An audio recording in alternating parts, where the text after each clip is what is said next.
Hey everybody, this is Captain Frugal reporting for duty, giving you my weekly comic book review. So sit back and enjoy.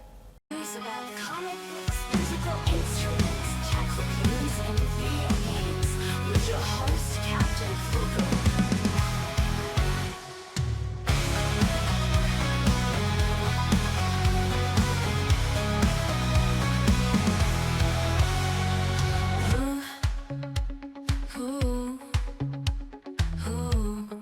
Welcome back, comic book fans, and welcome back to the channel. Every week, a flood of comics hits the shelves, and it can be tough to decide what to pick up. But don't worry, that's what I'm here for. We're about to dive in to this week's releases to crown one book the comic of the week. Will it be an epic superhero showdown, a mind-bending indie darling, or maybe a hilarious new series that everyone has been talking about? I've read a stack of them, and I've got some strong opinions. So stick around to the very end to see which comic earned the top spot and why you absolutely need to add it to your collection. Feel free to drop your own picks in the comments below. I'd love to see what you're reading. So, let's get into it. And don't forget to like and subscribe for more comic book reviews every week. Welcome back, everybody, to the virtual comic shop. Let's dive right in. I got my notes and I'm ready to go. The first issue I want to talk about is Nightwing, issue 131, with 411 ratings, 4.2 score on League of Comics Geeks. Very positive. You know what? I gave the book a positive score too, with a 7.8. The cover says Master of Puppets, and it makes me think Metallica. The writer is Dan Waters, and artist is Dexter Soy. There's some other covers too that are much better than the standard cover, but that's okay. Bloodhaven is changing. A new hero rises. Yes, we have a powerful character like with the power of Superman pretty much, but yet being the mind of a child. And Nightwing is, well, helping this Nightwing Prime character to evolve and grow. You just know something's going to eventually go wrong. And, well, the enemy is aware of this too, and it's not going to accept that. Decent art in this issue. Nightwing goes after Killer Moth. Yeah, Killer Moth has a sub. Go figure. But here's a kicker. When the sub is destroyed, he has a moth rowboat. How do you get a rowboat out of a sub without it being filled with water? That just makes me scratch my head and wonder. Anyway, in this issue, Nightwing reflects on when he was just a student as well, now that he has become the master, if you will. Overall, it's a fun issue, and I quite well enjoyed it. Seems like a lot of others did as well. Now, with that said, not everybody agreed. Here's a person that gave the book a 1 star. Yeah, 1. And they said, I loved issue 130, so I had great expectations. Maybe that's why I didn't like this issue. But honestly, I just didn't enjoy this issue. First of all, what did Dick even do in this issue? Nothing, genuinely, nothing. He was just there. He didn't defeat Moth Marine. Oracle did. He didn't take down the Clean Cut crew in the water. Bryce did. He didn't stop the fight between Killer Moth and Clean Cut crew. Bryce did. He didn't do anything at the end either. Actually, forgot he was in the issue. I don't know how you forgot. He was definitely involved in the issue. I think this is an overreach here. But that's my thoughts here. They continue to say he had interactions with the Magi. It was mostly Maggie talking while Dick listened to Maggie. Oh, did I say Maggie? Maggie can't talk today. Anyway, going on that, he gets sneaked up on by a gang member. Now, that is an interesting thing. Yeah, he probably shouldn't have been done that. Anyway, it says, generally, Dick was so passive. Yes, Dick was passive in this issue and did nothing. I don't agree with this person at all. He thought the art was good, though. So, as you see here, some people have some differences on Dick here. And if it was a flaccid Dick or if he was an active Dick. Let me know your thoughts in the chat below. The next book I want to talk about is The Amazing Spider-Man, number 14, with 382 ratings, 3.7 score, which I do think this issue was a drastic uptick from the last issue. I gave the book a 7.8. Writer's Joe Kelly, artist is Todd Newak. And, well, we've got an interesting cover. I like the cover on this issue. There's some open order covers. Some are better. One goes to a classic issue, going back to that, which is really well done. I would check it out. Well, we have Norman here realizing that, okay, he's not supposed to be Goblin anymore because, well, he was told this. He was sent a cease and desist, if you will, from the lame Spider Gang, but he ends up having to do it anyway. There's pretty good art in this issue. There's a Spider Slayer sent out to kill Norman Osborn. So that's interesting. And we have this that shielded character Kinzuki or whatever his name was, he's lame. I don't like this guy. I have no care about this character at all. Captain Kintsugi, I think is his name when I think about it a little bit more. Just really lame. Here's the thing. This was a fun issue, which is interesting because it really didn't involve Peter. It involved, Norman. It involved Ben Reilly. And the kicker is, next issue we're going back to Peter in space, and I'm dreading that because I don't care for Peter in space. I thought this was a lot better than the last issue. The thoughts are pretty well mixed on this, though. Here is a little bit of a thought on a 4-star review. Just the first paragraph, if you will. Back to the Earthbound stuff. Let's get into it. Picking up where issue 12 left off, we get Norman reflecting on the fight with the other Spider characters, and I quite like it. Miles tells Norman that they'll hold it down until Peter gets back. As I said, the cease and desist to Norman. They don't care for how Norman does things as Spidey, and they won't let him wreck Peter's reputation. Great stuff. I thought this was pretty good. Let's jump to a 3-star, just a little bit here. I love that Latin quote from Mark in this story here. I'm a bit confused between the two plots, though. The space one and this one with Norman. I prefer the former, and I'm certainly not a fan of space adventures. Huh. Well, that's interesting. They like the space adventures because I don't. I'm trying to find out. Oh, here we go. A 2-star. Gonna read a little bit of this one. Gosh, I hate this. Ben is just being an entitled punk running around this Peter making things worse. Well, he's running around as Peter trying to, do the job. It was fine when he stood up the tombstone, something Peter will have to deal with. But darn it, respect Peter's opinions. If he thinks Norman should get a chance to change, why step on his toes? Now, here's the thing. The Spider Clan there doesn't know that. They don't know that Peter is probably fine. Now, to be honest, though, from the writing and things, Norman wasn't given the heads up okay to do this either from Peter. So I don't really agree with that negative one. So, wow, I'm disagreeing with a lot of these negative takes, but hey, that's me, maybe not you. Now, this next issue, I think, is in running for the top book of the week, and that's The Incredible Hulk number 30, with 219 ratings, 4.3 score, very positive, and I gave it an 8, so not quite as high as I did, but still a pretty incredible score, pun intended.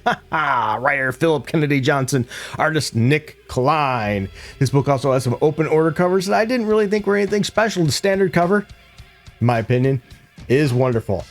Does the job. Anyway, we have a version of Abomination. It's not really the Abomination. It was taken over to fight the Hulk. And then we have an epic match here. So the eldest possesses this villain here, Abomination's body, if you will, and fights the Hulk. And it is a brutal one, most definitely.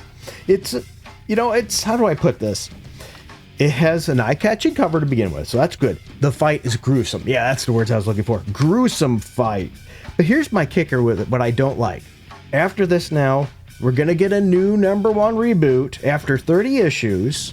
Yep, another number 1 with the, the Infernal Hulk or something like that. Another reboot. Why? Why do we got to get another reboot? I don't see that the book was doing bad. This is the Marvel classic thing of let's generate more sales by publishing another number 1. I don't think the sales were bad to begin with. So I just don't get it. I'm looking at the other scores. I'm seeing pretty much almost all the same high 4 stars, but I did see a 2.5. So let's read that 2.5 star. 30 issues for this? A non-ending? A to-be-continued pick up the new number 1 of our not really new continued Hulk comic? What a disappointment. You know what? I agree with that. That's one of the reasons I had to knock it down. This was a really good issue. It does have an ending, but it's not a conclusion ending necessarily. But I agree with the disappointment, though, and that we are doing another number 1. Again, Marvel, stop with this number 1 crap. It's going to make it harder for any reader to continue reading a series when we never know if what number 1 are we supposed to get? It's easy to make mistakes at this point. They're really doing too much crap here. What's your thoughts on these constant number 1s? I would love to know in the chat below. The next book I want to talk about is also a close one running for the number 1 position this week. It was Captain America number 4. You ready for this? This makes me happy to see. 655 ratings with a 4.4, very positive score on League of Comics Geeks, meaning that people are continuing to buy this book and read it. So that's good. I think Captain America needs that. Now, I don't agree with everything on this book, especially since it's sort of an alternate take. But it is what it is. Anyway, the writer is Chip Zdarsky, and he's been hit and miss in my opinion. He's done some that I've really liked and some terrible ones too. On top of that, the artist is Vero Shiti, which I know I butchered that. The standard cover is pretty good. I got no problem with it. I like it a bit, but there is some good open order covers that I tend to like even more, and an incentive cover that's pretty good as well.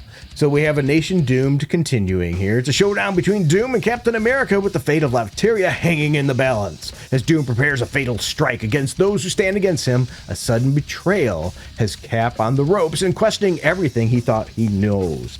Yeah, this is a tale of two captains. We have the two Captain Americas, if you will. Colton is one of them, and he gets betrayed by the very people he's working with. And that's going to create a disconnect clearly here. Be honest, pretty good art in this issue. This is a solid issue. This series is surprising me because I'm still a little on the fence. I don't like how they're sort of altering Cap's history, if you will, but it's, I think, a fun story. And looking at the reviews, I'm seeing lots of 4 and 5-star reviews. I'm really struggling to see anything that runs that counter to it to discuss. Oh, wait, I found a 2.5. Let's go a little bit into that. If I had a nickel for every time Zdarsky's character assassinated someone, in the 4th issue of a comic run about one of Marvel's biggest characters nonetheless, so bad that it makes no gosh darn sense when you think about it for a second, let alone how previous comics portrayed them, I'd have 2 nickels. Which isn't a lot, but it happened twice now, right? Okay, I get it. It's definitely a different take. I don't see this quite as character assassination. And trust me, I've seen a lot of character assassination when it comes to Captain America. I mean, let's be honest, Marvel doesn't seem to know how to write Captain America to save their lives. All right, let's shift gears and talk about Batman, Superman, World's Finest, issue 44. 396 ratings with a 4.0 score, and I gave the book a 7.8, so I was pretty close on this one. Am I getting overly nice or something? Because my scores are getting closer to theirs. Usually there's a pretty good gap. The writer's Mark Waid. I can't stand that dick, but he sometimes writes a good book, as well as Mark Russell in this. Artist is Lucas Meyer. The cover is, I don't see this cover really generating any sales. There is some other covers too that are better for this, most definitely, that would, I think, do a better job of selling the book. Because you demanded it, it says. The return of Supergirl Robin team. Yep, that's what you get. You get a team up between Robin the Boy Wonder and Supergirl. They're sort of shifting these two to have a bit of a relationship together, which they do some stuff together at the end. It's good art. It's a cute story for what it is. It's a little silly, though, but it is just good classic fun. I get the book a 7.8. It was just okay. It's nothing I would say you have to read this. I don't like Tim Drake necessarily being with her. I don't think it fits, but if this was supposed to be before those other relationships, like with Starfire and Batgirl, then I can understand that. I don't have any real problems with that. Looking at other people's reviews here, I do see somebody that did have a problem with this book and gave the book a 1.5 stars. Says, ugh, this sucked hard. I bet Wade didn't even write much of the issue. It credits Russell as co-writer in this issue. The plot, the dialogue, and everything has his unmistakable stink all over it. The first Robin Supergirl date was great. This one was boring, lifeless, and terrible, even though we appreciate them kissing. Okay. I don't understand that. I actually liked this more than their first date. Oh, I found another 1 star. Let's check this out too. Anyone ever played a game called Super City? Everyone talks like chatbots, but not much think behind it. Not much think behind it. Huh, maybe you used a chatbot. How is this the same writer for the series who wrote this issue? It's not entirely. I think that's one of the things you're missing there. I guess it's how Dan Slott was a write in Marvel Spider-Man 2018. Boy, there's a good point here. And yet he also wrote ASM 2014 and dreamed up the boycott called Silk. Boycott called Silk? That doesn't even make sense. Now, I think he meant as, Silk was created, Silk sucks. Silk is a crap character. Absolutely garbage character. Interesting take there. Not liking this book. So as you see, there is a bit of a mixed feel. What was your thoughts on this? I just figured it as sort of a one-shot, cute little nothing special kind of book. I didn't think it did any real damage, that's for sure, but I didn't think it was anything great to say to somebody you have to go get this book. The next book is Justice League Red #3 with 256 ratings, 3.6 score, and I gave it a 7.5. My scores are higher this week. Maybe I've just been in a good mood. I don't know. Writer Salman Amnon and artist Clayton Henry. We have the team of Cyborg, Green Lantern Simon Baz, Power Girl, Red Tornado, and more in this book. And I like it. It's an interesting cast. We're not getting as big of a cast as the current Justice League, which is nice. It's sort of a scaled down reason, but it was a good idea behind it. Red Tornado knows things are going on, and at least he thinks it is, right? And he's going through to try to prevent this ultimate bad thing from happening. And he has to still keep this team on board, even though he's not really always telling them the full story, and so he has to constantly be explaining himself. In this issue, can Green Lantern and Cyborg save the Red Canary? What is Red Tornado really not telling these heroes? Is there more? There's good art in this issue, it's decent action, and overall good story progression. I think this is just a fun read. Nothing super dire, it's just something fun, and I think we need that once in a while. Just a little goofy, fun read, and it seems like a lot of people agree. So I'm going to move on. Are you ready?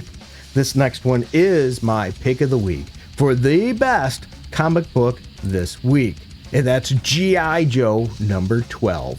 185 ratings, 4.1, very positive score. I think more people should be reading this book. It seems like it's dropped down a little bit with this Skybound Image Universe thing. I give this book an 8.2. I mean, this is just good. Writer's Joshua Williamson, artist is Marco Federa, and this is really an interesting issue here. We have the first appearance of a new character, Shooter. She's a really good sniper, so yeah, the name is on the nose, right? She's captured by the Cobra officers, and G.I. Joe has a special elite team, you know, that special team we were introduced to recently with Flint, Lady J, and Beachhead. And I almost called him Beachcomber. Almost got a Transformer mix there to save her. But before they get to save her, she's pretty much saving herself. But nonetheless, they help her escape. And then they show her shooting skills at the end when she does get escaped, because there was somebody who was going to assassinate her because he was sort of jealous. Envy. Envy's a terrible thing, right? And she assassinates that person. It was pretty awesome. Also, Destro is plotting against Cobra Commander. We get more of that. And really, this is solid art in this issue. This is just good fun. I liked it. The standard cover was nothing very good. There's some open order covers that are okay. There's some better incentive covers, like one with Flint on it, and some retailer exclusives that I think they need to do a better job with the cover art on these, maybe to help push it and sell a little bit. But overall, I think this has been a great series. I'm looking right now and I'm seeing lots of 4s, 4.5 star reviews, but I did see one that gave it a 0.5 star review. So let's read a little bit of that. I was expecting more from this issue. This series started out so strong, but I feel like they've really taken the focus away from everything that was awesome about the first story arc. I'm looking forward to the Dreadnought War. I hope they bring in some more classic characters soon, too. Yeah, I'd like to see Blowtorch, Barbecue, and maybe Gung-Ho or Bazooka. I'd like the fact. And then it goes on, blah, blah, blah, blah. So I don't know why they gave it such a low score, though. But they did mention, I like the fact that they're tying Mask into everything. And boy, do I, too. That made me really happy. I feel like there's so much more potential for this book. But lately, it hasn't been hitting the mark for me. 0.5 star. I don't get how you could give this book a 0.5 star. What else did you expect them to empty the G.I. Joe toy box into the comic book and just dump them all in? I'm sorry. I think this is well done. They're slowly evolving the characters. They're slowly piecing the different character sets together of Transformers meddling with G.I. Joe. Now Mask is coming in, slowly introducing characters. I'm liking this book. I really do. So that's my thoughts. What's your favorite pick of the week? What comic book did you think was the best? The number one? I'd love to hear it. And if you don't mind, like, subscribe, hit that notification bar, bell, and all that garbage and gobbledygook. Let's have a little fun in the chat. And until next time, everybody, keep it frugal.